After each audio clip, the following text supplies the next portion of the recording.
what do you actually buy? There's two ways to go about this. Is you can invest in the individual company, you can invest in the Amazon, you can invest in the McDonald's, you can invest in the Nvidia, you can invest in the Tesla, or you can invest in the S&P 500.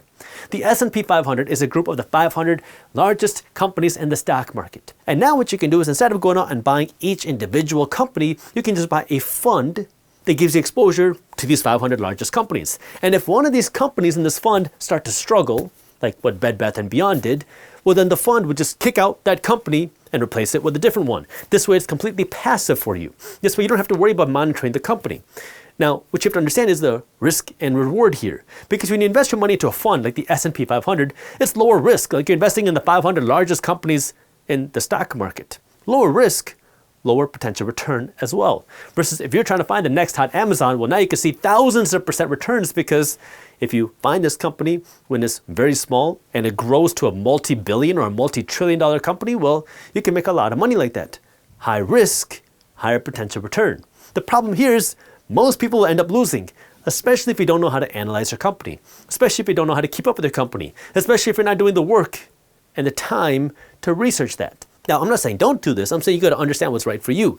For me, what I say is that 98% of America should be passive investors. 98% of America don't need to worry about trying to find the next hot company because they don't have the time, the research, the interest to keep up with that company.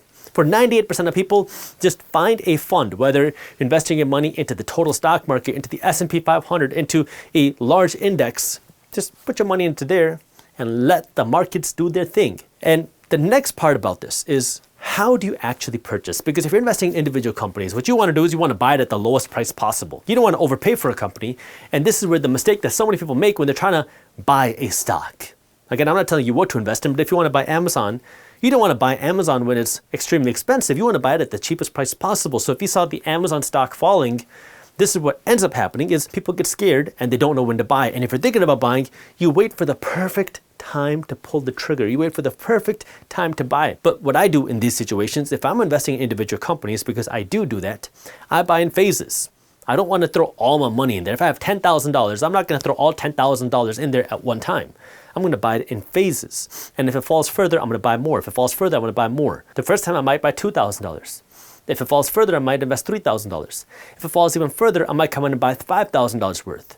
So now I'm buying in phases on the way down, and as it goes lower, I come in and buy more, but I have to be certain that this is a company that I want to invest in. Versus from a passive investments, it's a different strategy. From a passive investments, I have an automatic system where every Wednesday, money is pulled out of my checking account and is automatically invested into my portfolio of funds. This happens whether the market is up and whether the market's down. I don't change the system based off of what's happening in the economy. In fact, the only time I would make a change is if markets are down, because then I would just come in and buy even more aggressively. This is where the goal for me isn't just to watch my money compound and grow.